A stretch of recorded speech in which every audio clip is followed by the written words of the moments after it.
Hello, and welcome once again to the Just and Sinner podcast. Thank you so much for joining me on the program today. I'm your host, Dr. Jordan Cooper. Now, I just want to give you a reminder that Just and Sinner, the organization that we run here, is donor-supported. It's a 501c3 nonprofit, so if you'd like to see the kind of work that we do, the educational materials that we produce, continue, you can go to justandsinner.org, go to our donate page, and figure out how it is that you can help us out. Any help that you can give is appreciated. Now, we are continuing a series that we've been doing for quite a long time now, and that is our Makers of the Modern World series. And in this part of the series, I have been looking at early German Enlightenment thinkers. And so what we're doing is looking at those individuals who moved away from the scholastic method, the scholastic assumptions that formed the medieval world as well as much of the early modern world coming out of the time of the Reformation as well. And so we have a move from in the 17th century where you still have this dominance of a more classical methodology, a commitment to many of Aristotle's conceptions about things, that then into the 18th century starts to really erode throughout Europe. This happens in the 17th century. It begins in the 17th century, but it doesn't really come to its kind of fullness until the 18th century. So we're looking specifically at how this started to affect German philosophy. Now, the figures we're looking at, as we look at some German thinkers here, they don't just have an impact upon Germany. However, that's where I'm centering this particular part of the series here. And some of that is really relevant for me just because of my own research into Lutheran scholasticism, the era of the 17th century, specifically in Germany, and what happens with those post-Reformation Lutheran theologians and philosophers at that time. So we're going to be looking at a figure whose name is not really that well known. He's not that well known, at least today, but he was a figure who was quite well known, was very influential during his time, and his name is Christian Thomasius. His years are 1655 to 1728. Now, if you see the name Thomasius within the field of Lutheran theology, you're going to see a lot of different Thomasiuses, and so some even in the following century as well that are quite influential figures. And so Thomasius is just a Latinized name for Thomas, but people don't really call him Christian Thomas. It's pretty much always Thomasius. But his father was a theologian. He had descendants that were theologians. So there were a lot of theologians and philosophers in his family. Now, Christian Thomasius isn't really a theologian. He's a philosopher. His father was a philosopher as well, but he was more theologically inclined than Christian was. So there's a connection between a number of these early German rationalist thinkers to one another. And so our major figures here are going to be Leibniz, Pufendorf, Thomasius, and then Christian Wolff. So we're going to look at him in the next one of these. So if you want to understand kind of German rationalism, what it is that moves Germany in particular away from that more scholastic methodology into the modern era, you have to look at those kind of four primary figures. Now, unfortunately, people tend to jump just from Leibniz to Kant, and they are separated by quite a long distance historically. So there's a lot that happens in between Leibniz and Kant. And I think you really don't have a great understanding of Kant if you don't understand what some of these things that are going on within the German world at this time are. So hopefully this filling in the gaps kind of helps, where most philosophy courses or histories of philosophy are really only going to address Thomasius or Wolff more as a footnote. Wolff is going to get more attention than the others, but Thomasius and Pufendorf tend to be severely neglected today. All right, so let's talk about Thomasius' life a little bit. He is born on January 1st in 1655 in Leipzig. Leipzig is the same place where Leibniz was before him. His father, Jacob Thomasius, his years 1622 to 1684. He was a professor of philosophy at Leipzig. As I said, his father was a little bit more theologically inclined than Christian himself was. And he was a lifelong mentor to Gottfried Leibniz. And so these figures are all connected to one another. They know each other. They kind of mentor each other. They're in a line of succession, you might say, to some degree. And so he is actually, Jacob Thomasius is considered a pretty influential figure, even just by himself. And so if you look up Jacob Thomasius and you look up some articles, there's not a lot in English. There's a lot in German, but there's some in English as well. So he was a significant figure, particularly for looking at the history of philosophy and moving towards studying philosophy as it develops in history as a distinctive discipline from just doing philosophy properly speaking. And so if you're looking at the development of the discipline of studying the history of philosophy, he's a really significant name there. And a lot of other Lutherans are as well. Boudet would be the same in the next century. And then, of course, Hegel is kind of the most significant figure in terms of the study of the history of philosophy as kind of interconnected epochs. So Christian follows his father Jacob's footsteps in studying philosophy. He's taught a lot of philosophy and theology while he's growing up as well. So this is a constant conversation in the home. So Jacob was someone who didn't just do this stuff at work, but he was passionate enough about it that he taught it to his family. And so Christian follows his father's footsteps. He goes to Leipzig to study philosophy. He ends up receiving his degree in 1671. Then after this, he goes to Frankfurt to study law, and it's here that he becomes convinced of the views of Samuel von Pufendorf. Now, I have a video on Pufendorf just before this in the series, so if you haven't watched that, that'll really help to set some context there of what he's talking about here. Now, that doesn't mean that he's identical with Pufendorf. He rejects some of Pufendorf's premises here, but Pufendorf really does, in many ways, shape Thomasius' general approach to scholastic philosophy. Though Thomasius is a bit more actually skeptical of the academy in some ways, even than Pufendorf himself was. So it's during this time where he is at Frankfurt that Pufendorf is embroiled in a long controversy.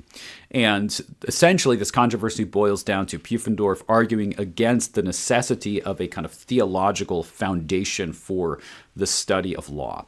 And this is something you're going to find in Thomasius as well, is there's going to be a very sharp differentiation between the way that philosophy should be done and the way that theology should be done. And law is simply one particular field of philosophy. And Thomasius is going to make the argument that the principles of jurisprudence are really true regardless of supernatural revelation altogether. And so in his view, you should be able to, by just using the pure methodology of jurisprudence itself, derive an entire system of civic law apart from supernatural revelation in Scripture. So Pufendorf has very similar views, and he's getting into controversy about this. The Pufendorf video gets into some detail about a little bit of that and some of the figures that pushed against Pufendorf here. And so there's a commonality here between Pufendorf and Thomasius, and that is that not only is Thomasius influenced by Pufendorf, but they are also both largely relying on Hugo Grotius. And as I'm doing all of this and talking about these figures, I'm realizing I probably should do a separate talk on Grotius. He was addressed in the Hobbes discussion a little bit, but because he's so influential, it's probably worth delving into Grotius himself. And Grotius, it's kind of surprising when you start reading figures of this era how influential Grotius is. Because when we think about the history of political thought in the early modern era, we tend to think of two primary names, and those are Hobbes and Locke. Now, Locke is a contemporary of Thomasius. Thomasius has a lot of similar ideas to Locke, but it doesn't appear that he actually knows Locke's writings at all. There's never any mention in his writing of Locke. But they're all really relying, including Hobbes and Locke, they're all relying on Grotius. Grotius really lays the foundation here for everybody else.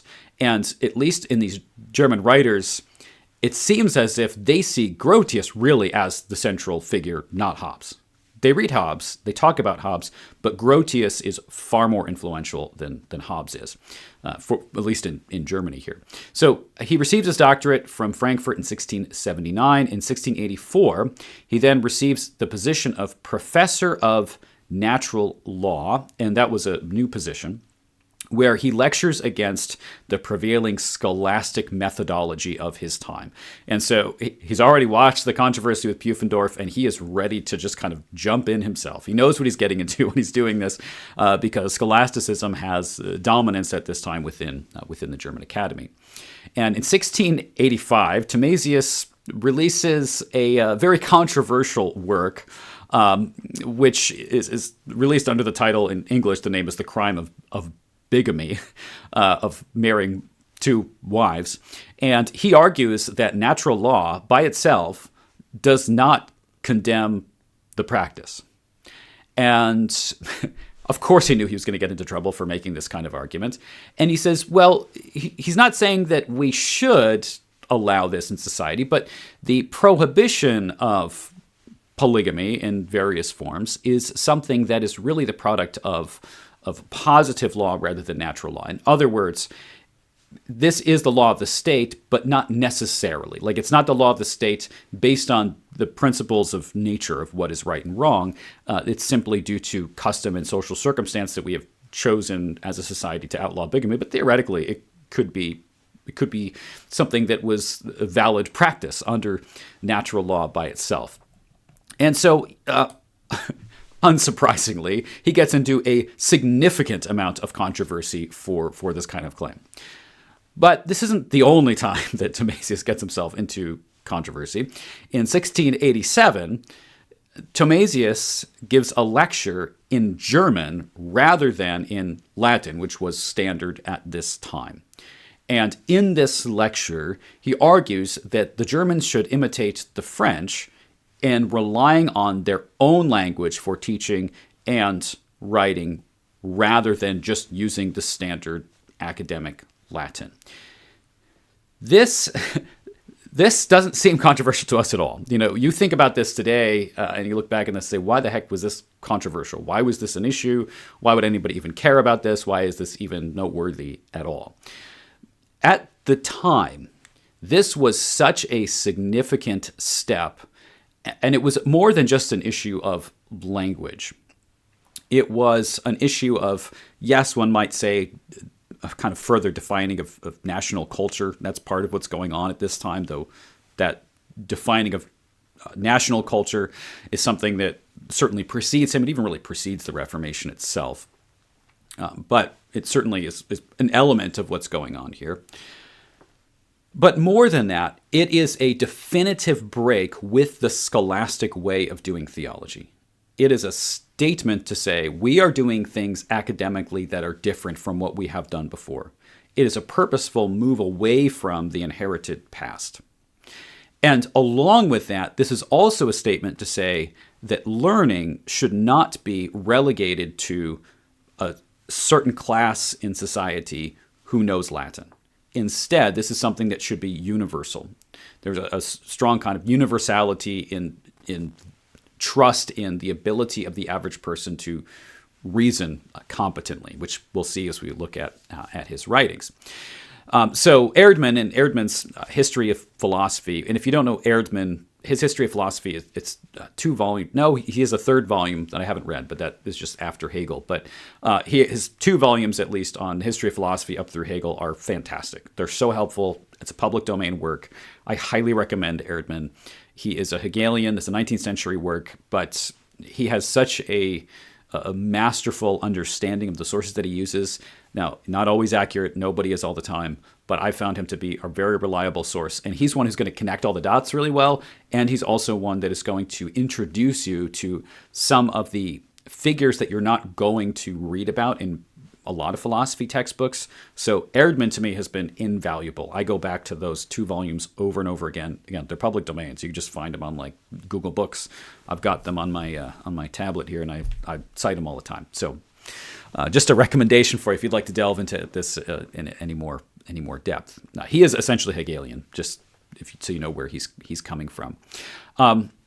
So he refers to this. He says that this marks an epoch in history. Like this particular lecture. This is basically the 95 Theses moment for German rationalism. So this is, for German rationalism, what the posting the 95 Theses was for the Reformation. And so if you're going to date the beginnings of the German Enlightenment, German rationalism, if you want to find a particular date to identify here, you're gonna do this. You're gonna say 1687, this lecture in German. In 1688, Thomasius began a series of lectures on Christian ethics, and this series of lectures was then published as well. And this took a strong stance against Aristotelian ethics. And so prior to this, Lutheran ethical writings were universally in favor of a more Aristotelian eudaimonistic approach. So an approach to ethics that is focused on character, the development of virtue, that sees a connection between nature and the ethical, where it's argued that the goal or the telos of the ethical life is happiness. And happiness we can talk about in an eternal sense is beatitude, but also an earthly sense of happiness. Happiness doesn't mean pleasure. Happiness basically means a kind of well-ordered or good, fulfilling life. And so ethics are connected with purpose. And he starts to move strongly away from that. And his move away from that is going to have ramifications until today. Now, he's not the only one that moves away from it, but he's a significant figure in the process that eventually leads to Kant. And Kant is still felt very much in the world today. Also, though Kant is certainly influenced by movements that are in Pufendorf and Thomasius, he doesn't actually speak very positively about either one. But it's clear that he is influenced by the ideas in these thinkers as they are filtered down into his time. Okay, Thomasius wrote several controversial essays in the late 1680s. One of these that was really controversial at the time was that he defends mixed marriages. And by mixed marriages, we're talking about mixed religious marriages, and we're talking about inter-Christian marriages, but inter-Christian marriages that are of people in two different traditions. And so he argues that Lutherans can marry Calvinists and Calvinists can marry Lutherans. And so at the time, this was a significant stance to take. And he also has several attacks on the inherited Lutheran scholasticism and the scholastic method and conclusions about scholasticism. One might just call him an anti-scholastic. I think that would be accurate. Now, at this time, there are two kind of twin movements that are happening and developing at the end of the 17th century that are really going to dominate the 18th century. And those are rationalism and pietism. Pietism is a reform movement in the church. I'm going to do a separate talk on pietism, and the history of early pietism. But pietism essentially is a move away from scholasticism, but for very different reasons than the rationalists move away from scholasticism. The pietist concern is one of practical spiritual life. And the pietists are concerned that the scholastics have so emphasized the life of the mind that they've essentially negated the importance of the life of the heart or the life of the hands, the practical Christian life. And so and Spener's not arguing against the theology of the Lutheran scholastics, but he is arguing that along with this Orthodox theology, we also really need to start emphasizing the new life, the new birth, these kind of things. So Thomasius is interested in the ideas of Spener. He is an adherent to them to some degree, though he's not quite a pietist in all senses. But Thomasius is an Orthodox Christian in terms of the just basic Christian beliefs. He doesn't deny the authority of Scripture or the divinity of Christ or anything like that. So there in Thomasius' time were a slew of treatises written against Thomasius' views that he set forth in his controversial articles. You can tell he just kind of, the fact that he writes on bigamy, and you get this idea in Thomasius that he seemed to enjoy causing controversy to some degree, at least. And he often touched on controversial things that he just knew people were going to get upset about. So you just got to see this as part of his character. But his ideas were so influential that pastors start preaching sermons against Thomasius.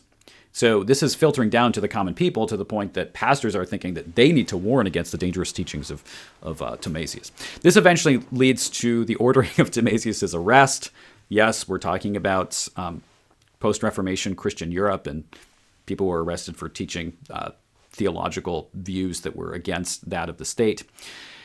Thomasius then leaves for Berlin to find protection, and he is protected by Elector Frederick III there in Berlin. Now, Thomasius then helps to found the University of Halle in 1694. The founding of the University of Halle really is the transition point from the era of scholasticism, which we might say the era of Protestant scholasticism, at least in a Lutheran context, I'd probably say begins with 1580, right? So you've got the Reformation starts in 1517. 1580, you have the compiling of the Book of Concord, which is all of the Lutheran confessions. The Formula of Concord is written, 1570s, and so 1580, the Reformation is done in terms of the groundwork is there. Now from 1580 until, I'm going to say here, 1694, these dates, are rough, of course. I'm just trying to find a particular point, something I can grab onto, right, to kind of identify this transition. But basically, you've got 1580 to 1694 is the era of Protestant scholasticism, at least in Germany. And this marks this huge transition in the European academy as a whole, not just in Germany. And so Halle has been described sometimes as the first modern university. And Halle becomes the center of anti-scholastic learning, and that happens in those two directions. So it is the center of rationalism in Germany, and it also is the center of pietism. And so though these movements seem like they are so different in terms of what they're prioritizing, they actually often go hand in hand, and the rationalists are often pietists, and the pietists are often rationalists. So I'd like to explore that in another video on pietism, but we won't get more into that here.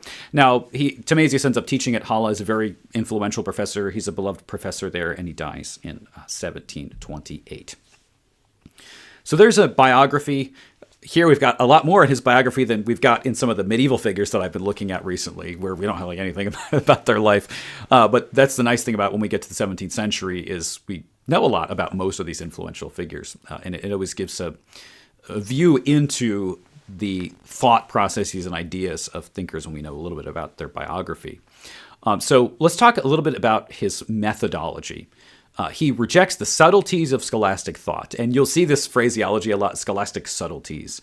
And to be fair, Luther uses this kind of language as well to reject some of the speculation of the medieval scholastics too. And what he's talking about here is he's just trying to say that, you've got these very complex philosophical systems that these theologians are using and philosophers are using. And in these complex systems, they are often making things far more complicated than they need to be. They're abstracting ideas away from something that the common person can actually understand. And they're writing in Latin, which most people, if you're not educated, you don't know Latin. So while the educated people know Latin, the average person does not. And so he wants to get rid of all of these elements of the scholastic way of doing things. You might even say, to some degree, he's kind of a populist. I don't know if you can use that terminology at this time. But you see that in that he has this belief that all people are capable of philosophical thought. And so he is actually an early advocate for the education of women at this time. And his argument is that we all have these, rational minds. God has created us in such a way that we all have the ability to understand a complex thought to some degree. So what he wants to do is write a philosophy that can be understood by the common man and woman. And so he tries to avoid the kind of technical scholastic jargon. He also divorces philosophical reasoning from the history of philosophy. It's kind of an odd thing because his father was such a proponent of the study of philosophical history.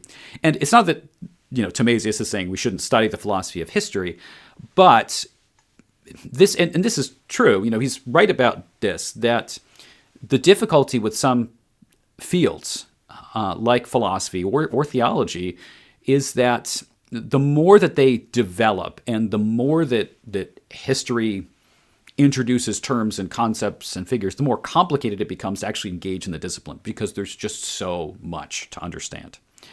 And that overwhelming nature of trying to understand everything about all these figures and all these terms, it becomes basically impossible for somebody who's not a specialist to engage in these kind of ideas at all.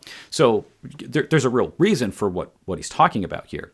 So what he says is that, okay, we can do a philosophy without scholastic jargon, without relying on history. We can just kind of reason out from first principles onward. But what you find in Thomasius isn't just that he's not citing philosophical history. It's not like he's just not mentioning, Aristotle or Plato or Thomas Aquinas or William of Ockham or whoever. But he's just not really engaging with their ideas much at all. Now, you do see this in little pieces. He'll interact with things, but not extensively. So it does feel when you're reading Thomasius as if he kind of is starting from scratch. Not to say that he's not influenced by anybody. He is. And let's say he never interacts with other systems. He does to some degree. But he does approach philosophy largely as if he's kind of starting from scratch at square one and beginning again. And he's using more kind of Cartesian principles in order to do that. So along with his desire for common learning, he argues that the languages are not necessary for philosophy. So you don't need to know Latin. You should be able to think about philosophy whether you know another language other than your common one or not. He rejects, to some extent, Cartesian rationalism. But he also functions kind of as a Cartesian rationalist too. So what he's arguing for, in other words, he doesn't like the skepticism that shows up in Descartes. And what he's arguing against is this approach to philosophy that really began with Pierre Chiron before Descartes, that Descartes kind of inherits. That philosophy begins with skepticism about our knowledge of anything, and then has to reason toward some point in which we have knowledge that we can then just reason from in order to create a philosophical system. He thinks in terms of common sense. And this also just aligns with his idea that the average person can philosophize. And so he has a kind of common sense empiricism, meaning that for Thomasius, just in terms of our common sense, we can just accept that, yes, our senses give us real knowledge of the world. Yes, we know that we exist. We can know that other people exist. We can know that other minds exist. We can know that we're not, living in a dream or a fantasy. And for him, we don't have to construct these complex arguments to prove that. We can just trust our common sense. We can trust our common intuition. We know these things are the case. They're not in need of rational demonstration. And so he says we can trust our senses to give us actual knowledge, which is where his empiricism comes in. But on top of that common sense, then, he does say that we should work from first principles and make rational argumentation based on first principles. So in that way, he is like Descartes. What you see in Thomasius is, I think, an important principle here, is that he doesn't actually fit in the rationalist-empiricist divide. Like at all. You could call him both. And so in some sense he is an empiricist, but in another sense he's really a rationalist. So in the history of philosophy, we like to make things, and this is how intellectual history works in general, we like to make things very simple, to say like, here's this group and here's this group. Like you have within studying the early church fathers, you have this division between the Alexandrian school of Christology and the Antiochian school. Well, those aren't really distinct schools of thought. And like they totally intertwine, and it's not easy to actually squeeze figures into one or the other mode necessarily. We're talking about tendencies, and the rationalism and empiricism divide is the same. Like even Locke has rationalist elements to his system. So we simplify because it's easier to teach historically if we simplify, but this is just a reminder to us that things are a lot more complicated than that. We don't have to choose, in other words, reason or experience. You can have a bit of a mix of both, and Thomasius does that. Now, Kant, of course, has a synthesis between those two things, but it's very different. He argues that philosophy should really only be concerned with that which is actually useful in ordinary life. And so philosophy is practical. It should be practical. Here, again, is where he's aligned with the pietists in the way that they view theology, because for the pietists, theology should be practical. Theology should not just be purely speculative, but should actually impact life. Now, in the way that then Thomasius talks about reason, and we're going to just explain some of what he says about reason here. He talks about learnedness, and learnedness is an interesting term, and it's chosen as a translation specifically for the reason that this is distinct from what we think of as abstract reasoning, and just like the academy or something like that. So learnedness, he defines it in this way. Learnedness is knowledge through which the human being is made capable of properly distinguishing the true from the false, the good from the bad, and of providing the true, or as occasion demands, the probable, causes that ground it in order that he might promote his own temporal and lasting welfare and that of others in ordinary life and affairs. So he's saying that learnedness is a kind of knowledge that all people are capable of. Doesn't matter if you have a bunch of degrees, doesn't matter who your teachers were, doesn't matter what languages you know, but there is simply the capacity within human beings that they are able to distinguish what is true from what is false. You don't need an extensive philosophical education to be able to do that. And you can deal with both certain truths and you can deal with probable truths. And these things are possible in such a way that you can live a peaceable and good life, both on your own and supporting the peaceable life in broader society. And so he says this kind of thing is possible for everybody who's without a significant mental deficiency. Right? So you can say, of course, there are some people that are incapable of this because of some kind of mental deficiency, but the average person, most people that are grown adults, are able to engage in this kind of learnedness. And he's going to say that this learnedness was inherent to humanity before the fall. So he's talking theologically a little bit here, at least, but he also tries to argue for a fall based purely on rational principles, which he thinks he can do.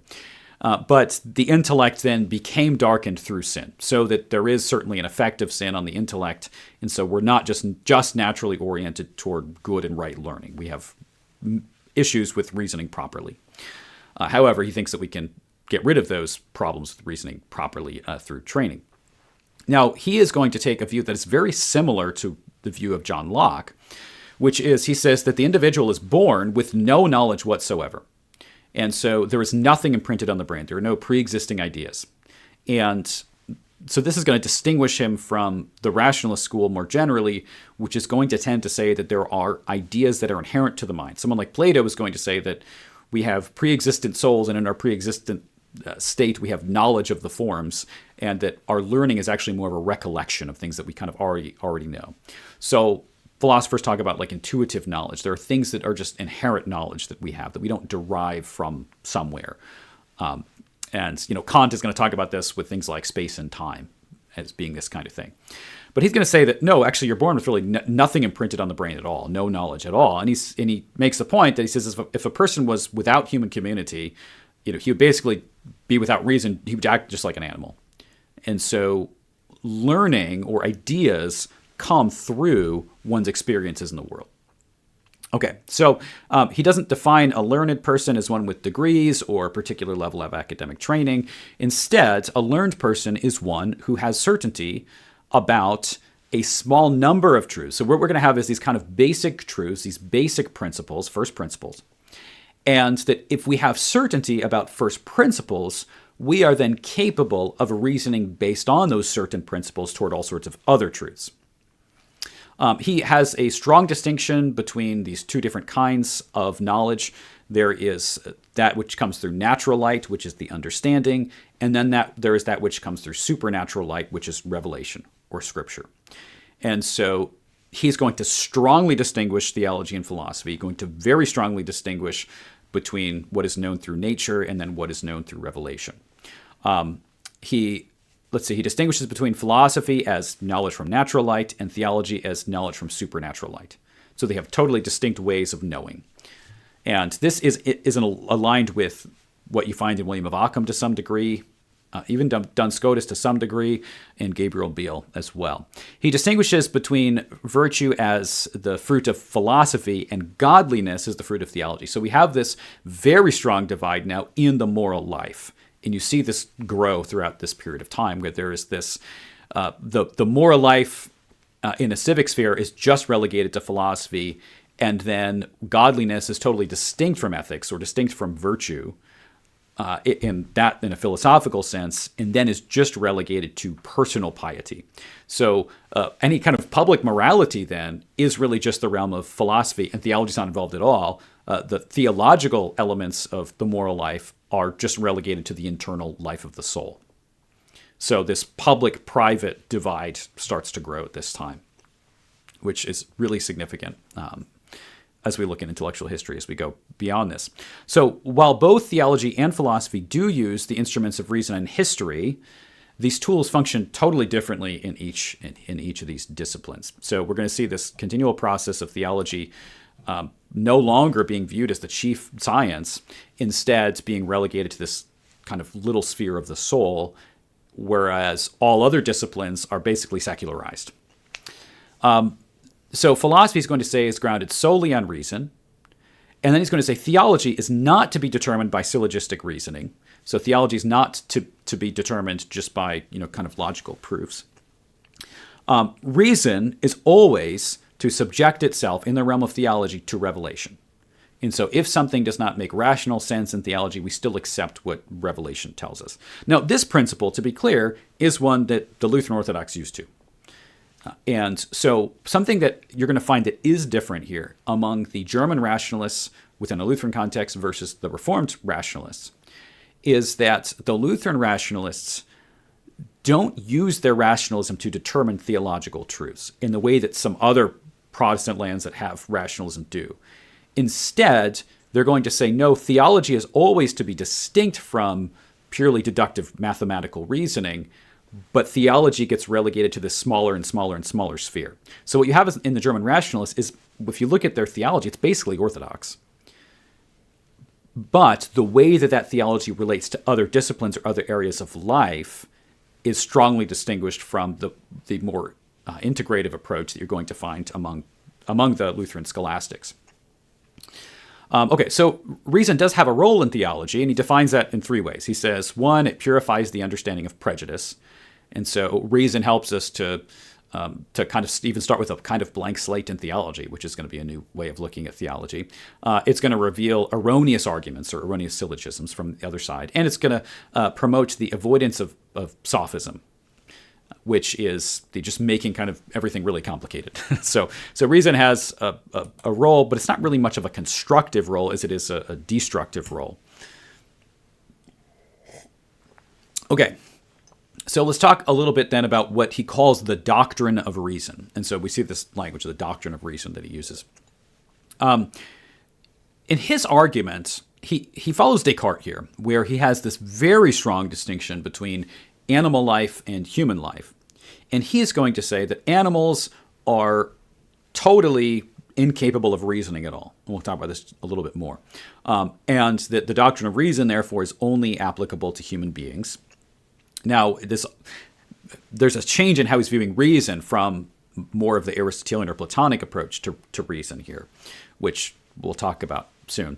The doctrine of reason offers no instruction in spiritual matters. Okay, we talked about that. The doctrine of reason teaches how reason is to be used in general rather than specific cases. And so we're talking about the principles of reasoning broadly. Once we understand basic principles of reason, the foundation of reason, then we can then take the general principles and apply them to individual circumstances or specific cases. And Thomasius does do that in his writing as well. But his point is that we really need to center on what reason is as a whole, the more universal principles first, and that's then going to ground how it is that we talk about the particular. The doctrine of reason outlines the specific rules that reasoning should follow. And so in some ways, we're talking about things like the rules of logic, though he's not operating on the basis of Aristotelian logic. The telos of reason, or the goal of reason, the purpose of reason, is truth, the discovery of truth. And so we use our reason to actually discover truths. And so he says the doctrine of reason does not only teach how to seek truth, but how truth might actually be attained. And here he's opposed to skeptical approaches to epistemology or knowledge, ones that would follow the lines of someone like a Pierre Charon, who argues essentially that the wisest thing that one can do is not commit to anything, not commit with certitude to any propositional truth, because we know that reason could always be wrong, or our minds could be wrong. And so Thomasius is very firmly opposed to skepticism. So he's going to say, no, we actually, in the doctrine of reason, we know how to actually attain truth. This isn't just this endless questioning of, the most basic common sense rules of life. And philosophers are known to do that. So there certainly is something to appreciate about this kind of common sense element of his philosophy, for sure. Not all truths can be attained with certitude, he's going to say, but the doctrine of reason deals with incontrovertible truths and incontrovertible falsehoods.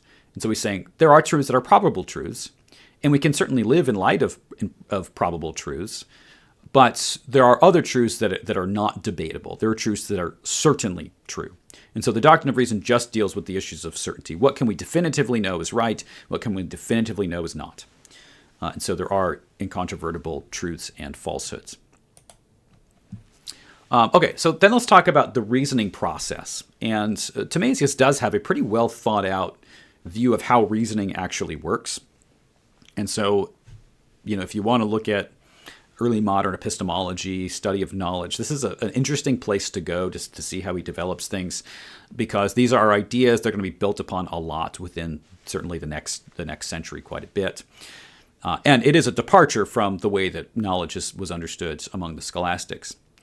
So he starts with the principle that all rational people engage in internal discourse. And so we have thoughts in our brain. We think through things and ideas. We have a thought life. And this internal discourse is reliant on images that are impressed on the brain, which are received by means of the senses. This is his empiricism here. So this is where he's saying essentially that reasoning arises or begins with images, but images are derived from our sense experience. So what we see, what we touch, what we taste, hear, those become images, or our sensations become images, which are then imprinted on the mind, which then becomes the basis for any internal discourse.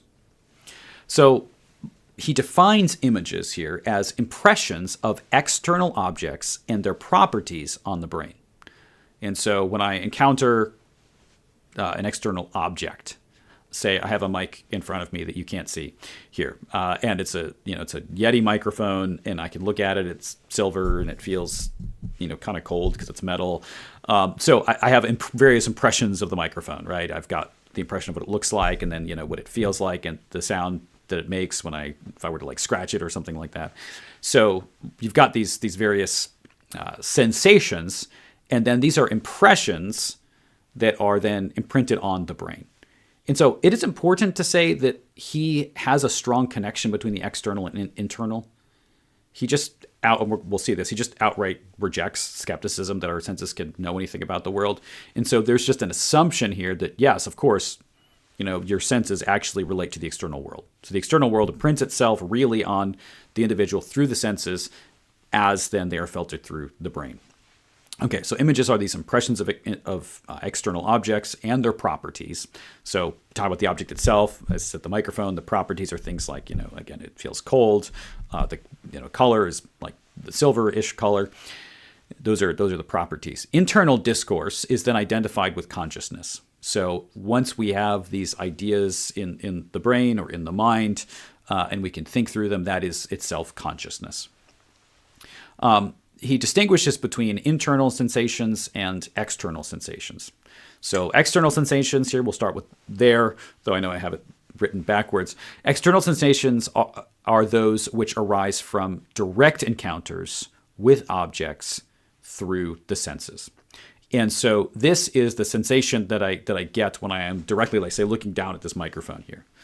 As I am looking at it, that is being imprinted in my brain as I look at it. The internal sensations are then those things, those images that we have in our minds that were derived initially through these external sensations, right? So even if I'm not looking directly at the microphone, if I walk into the other room, I can still think back about the microphone, right? And I have, to some degree, I have an image, an idea imprinted in my brain of, what it looks like and those kind of things. All right.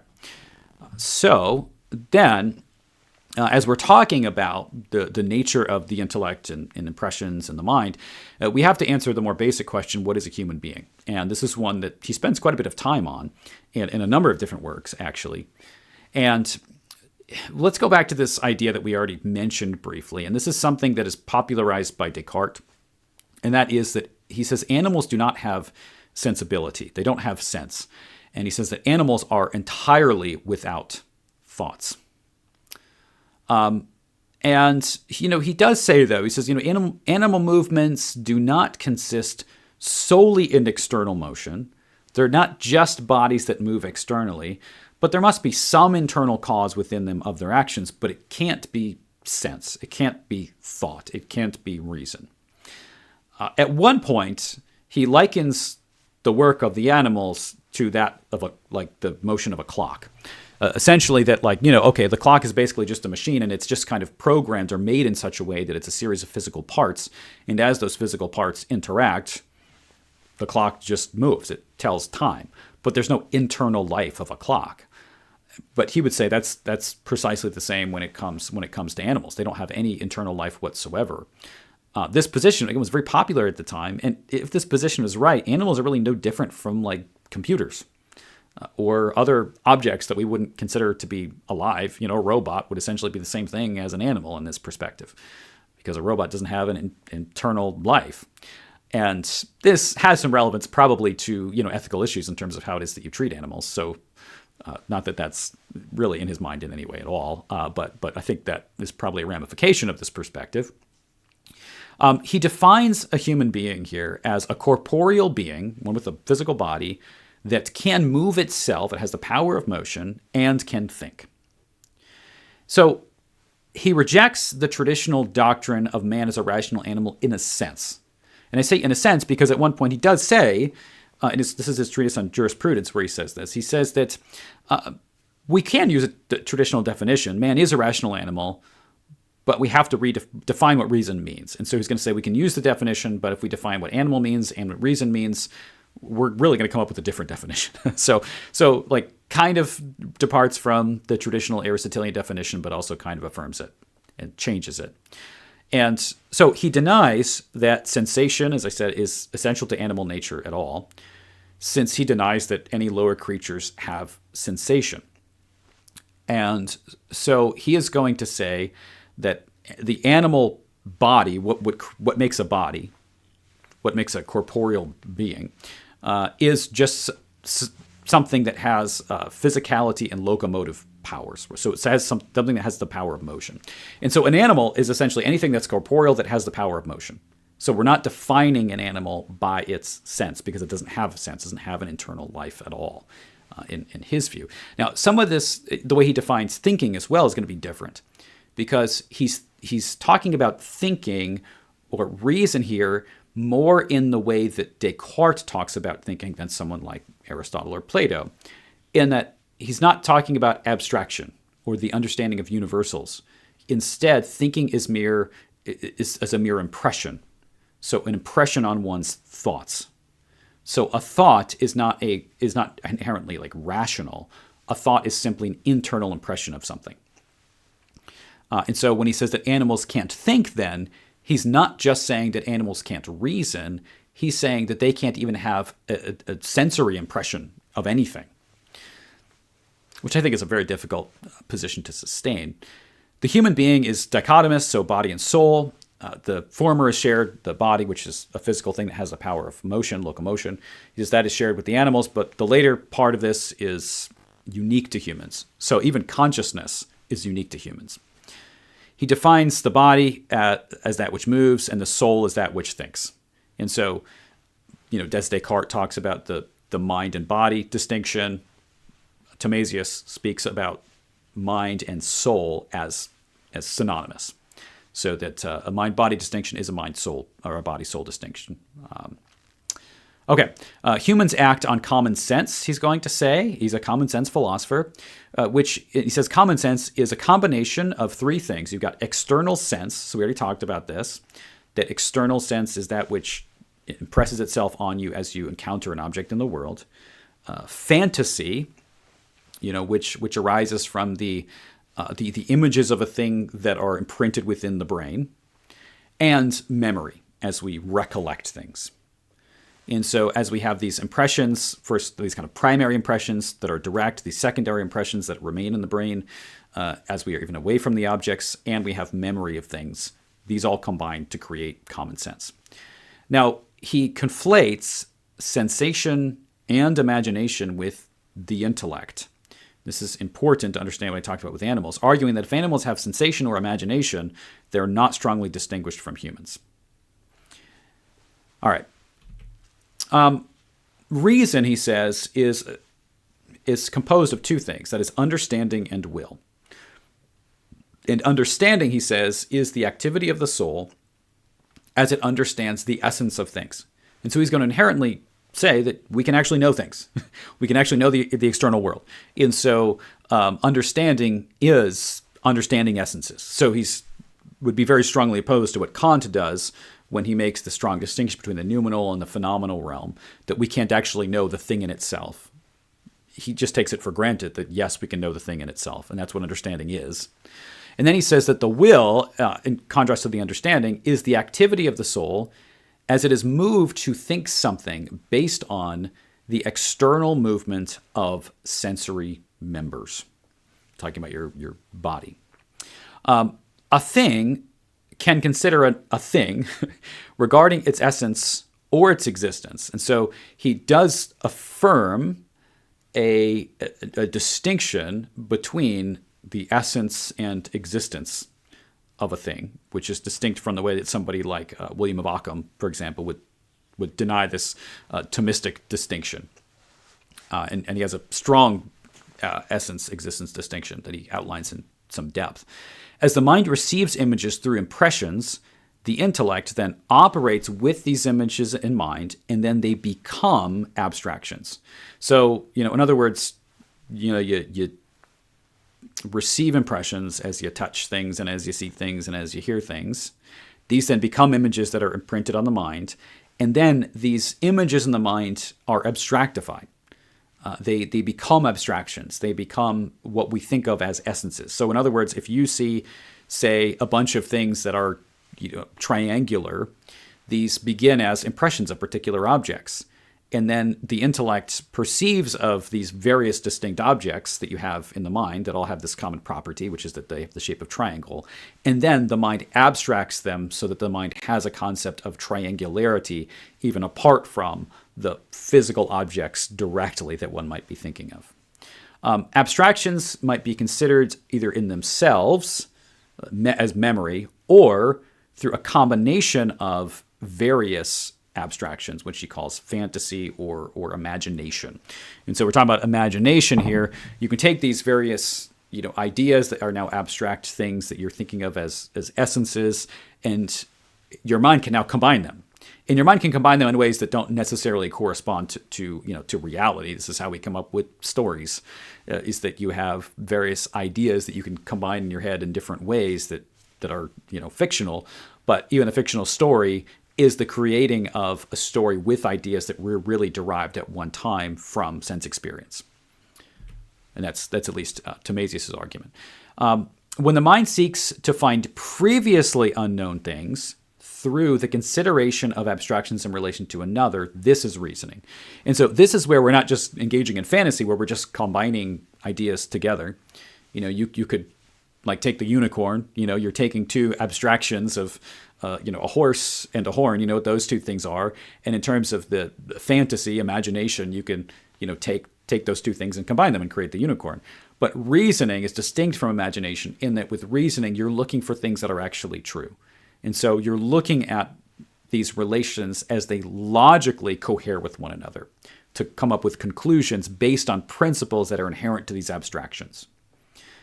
Thomasius is going to say the greatest knowledge comes through this clear and direct cognition. So if you have a direct encounter with some knowledge, that's going to be the strongest form of knowledge. And this, makes sense, of course, that the things that we experience directly with our senses are generally the things that we're going to say, well, we have real certainty. I heard it, I saw it, I know what happened. You can use a logical argument for something, but it still doesn't have the kind of vividness, that you get when you are actually encountering something directly. And then he talks about subtle cognitions, which are secondary kind of cognition that are those that are received from others. And so we have another kind of knowledge if someone tells us, say someone tells you an event happened that you weren't there for. Now, you probably believe that that's the case unless they're a compulsive liar or something. And so you have that then becomes imprinted on your mind, but it wasn't through your own direct cognition. It was kind of an indirect cognition.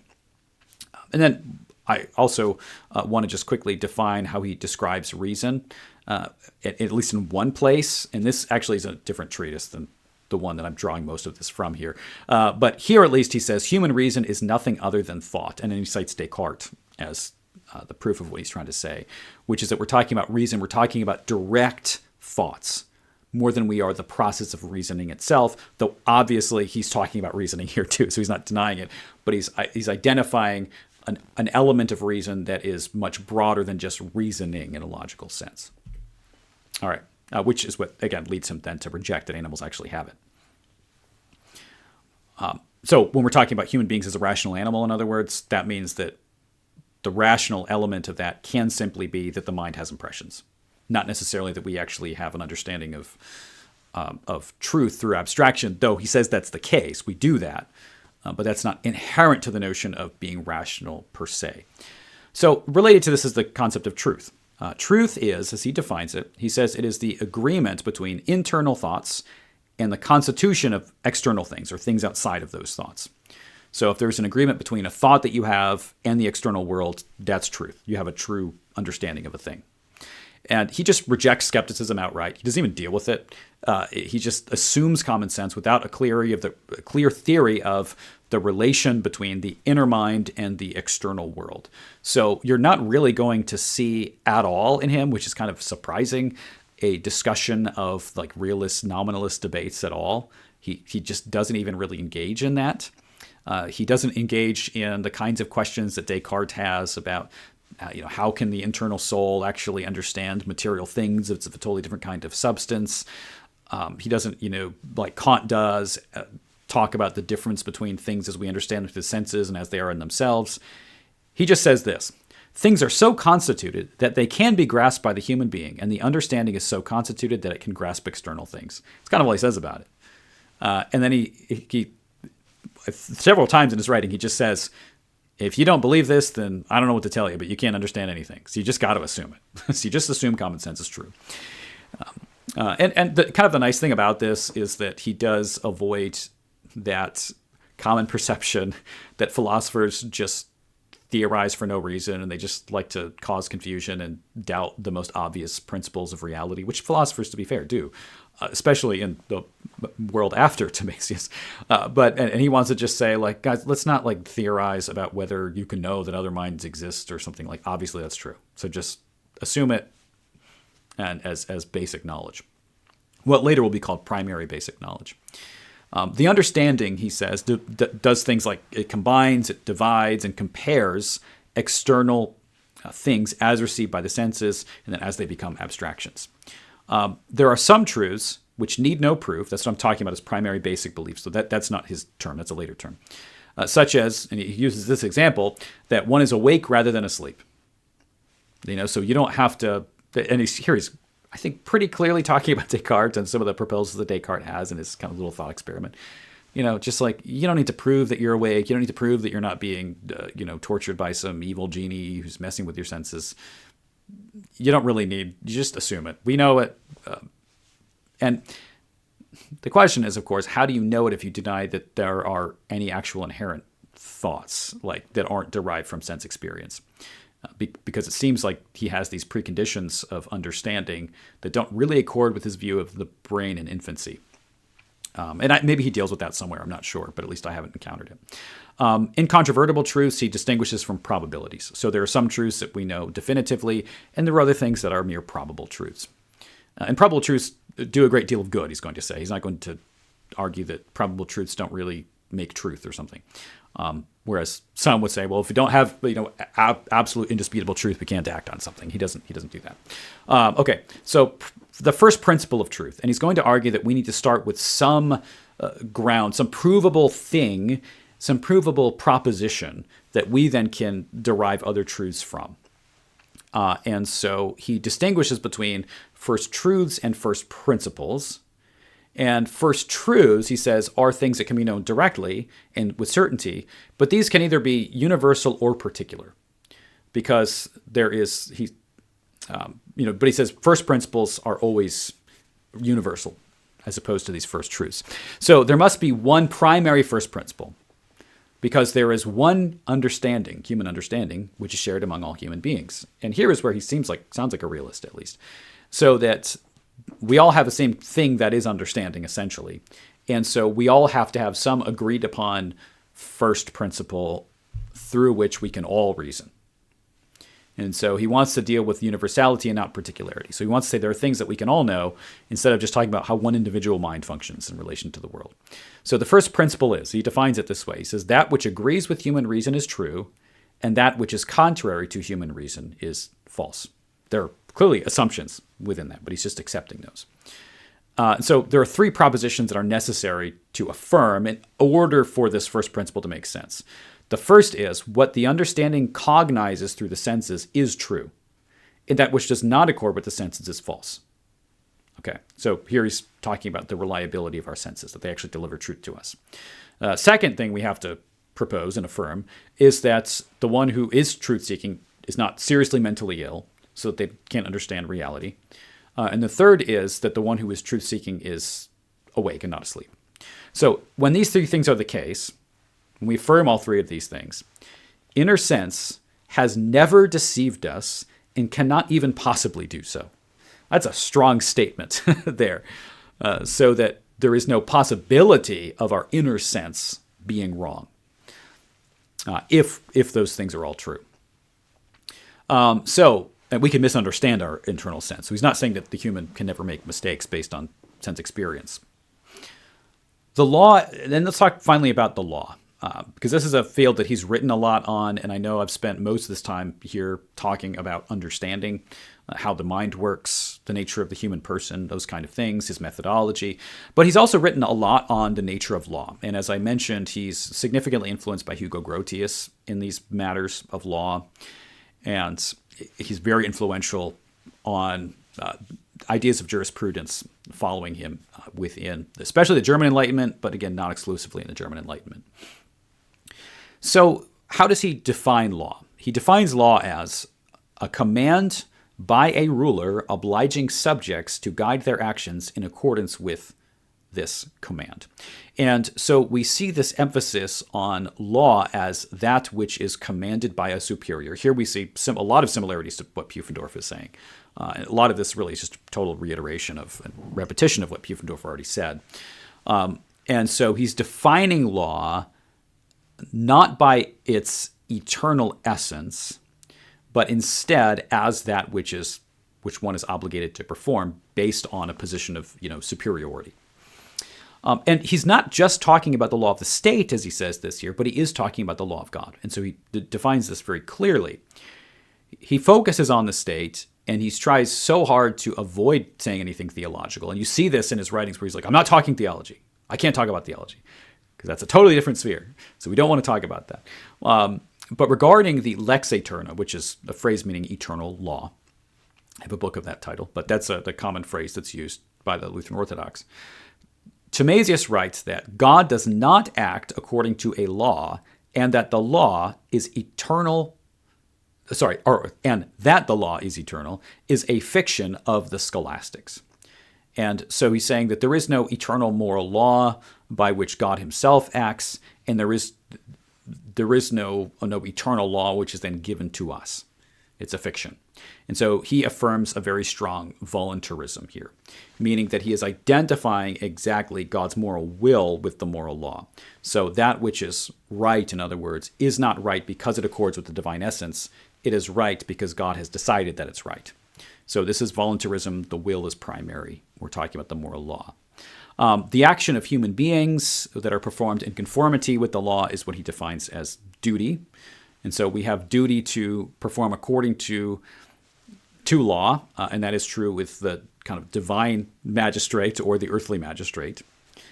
Divine law is then distinguished as natural law and positive law. And so the difference between these two, like natural law is the law that is inherent, positive law as the law as it actually functions within an actual specific situation or society.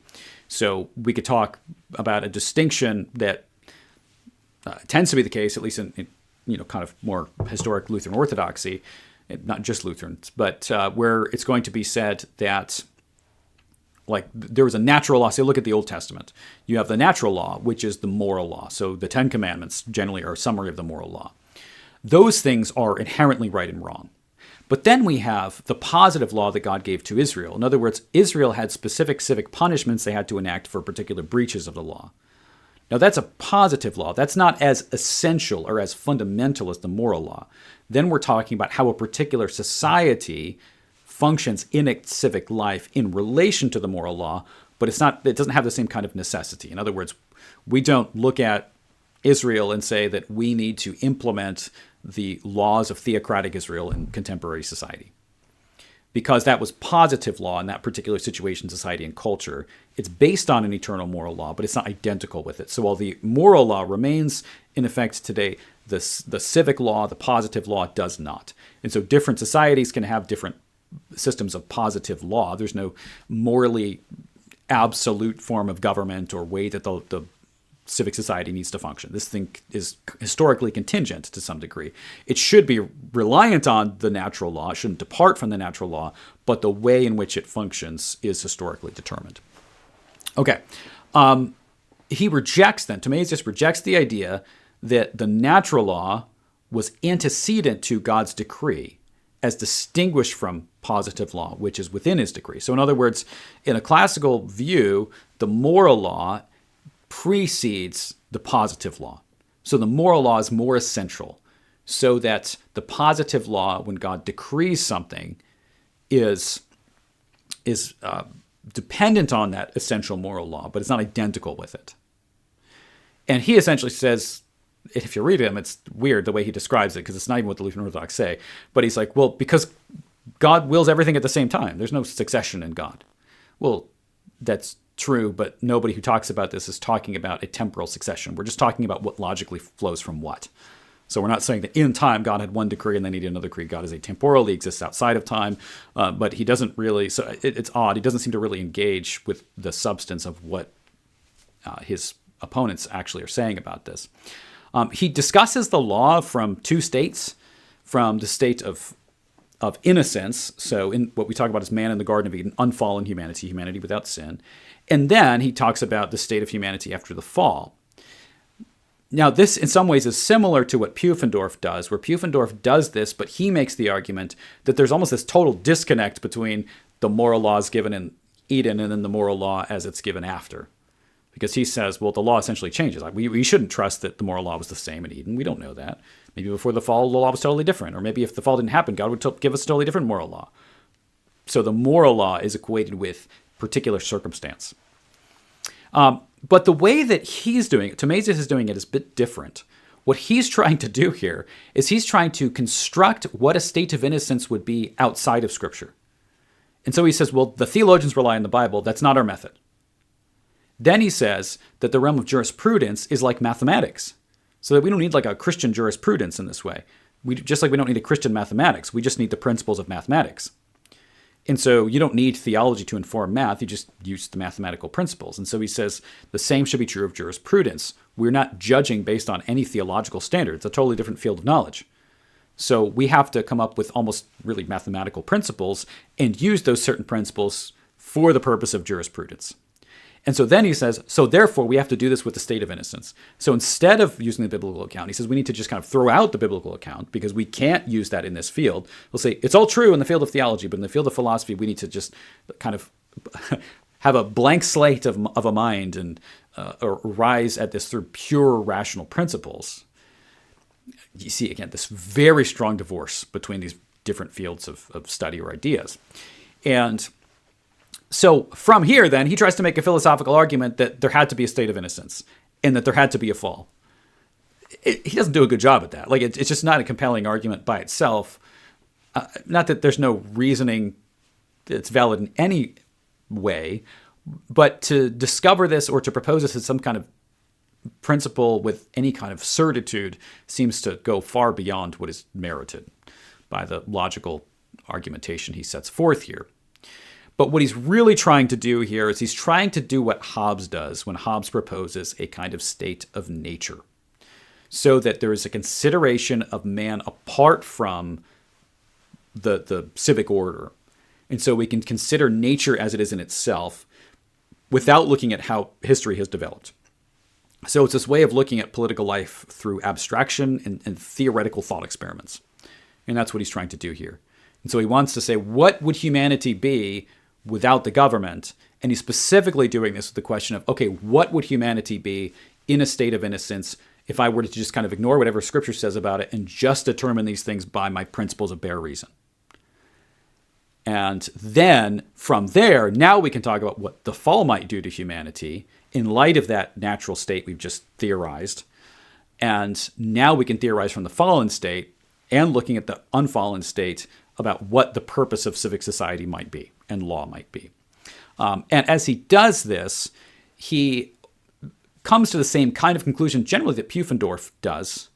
And that is, and I see another typo there, sorry, Pufendorf, not doors. Thomasius, he views the state as one of sociability. So he says that, this natural state, this state of nature is not one of pure selfishness and individuality, which Hobbes is going to say, but instead he's going to say that it's one of sociability. People have always needed to help each other. And so if we've always needed to help each other, then it is essential to nature that we are communal. It is essential to nature that we do cooperate with one another. And so if you do follow this kind of approach that you find in Pufendorf, what you're going to end up with is not a rugged individualism, but it is a kind of secular state, one might say. And so it is certainly a set of theories or ideas that one might describe as within the broader liberal tradition, though it predates, liberalism per se as a political ideology, but it is a kind of liberalism, I think, that you find here that already has and does rely on a lot of the same basic principles that liberal societies depend on even today. So there's my talk on Thomasius. I hope you found this interesting. He's a really interesting figure, and there's not a lot available in English about him. There's some, but there are translations of some of his works. And so I found everything I could that was translated into English. And he was somebody who was read within the broader liberal tradition in England as well. So he had an influence historically, not just in Germany. And he is, I will say this for Thomasius when you read him, he is easy to understand. Like his reasoning does avoid a lot of jargon, and every term that he uses, he defines. So it does make understanding and reading him certainly easier than a lot of other philosophers. I can't say that his writing is, very super exciting to read or something. It's not, but it is consistent. And I do think, though, that when you read Thomasius' arguments, he often has a kind of certitude based on arguments that I don't really think get you beyond probability. And I think that's generally been how he's been received as well, by many at least. So thanks so much for watching this, and make sure you watch the other videos in the series or listen to the other podcasts. If you just listen to the audio, that's fine. In this series, the benefit of the videos is that you get the PowerPoint series, so you have some visuals to follow along if you want. But make sure you find the other ones in the series, watch those, listen, and let me know if there are other figures you'd like me to explore in the series as we move forward. So thanks so much. We'll see you in the next one. God bless.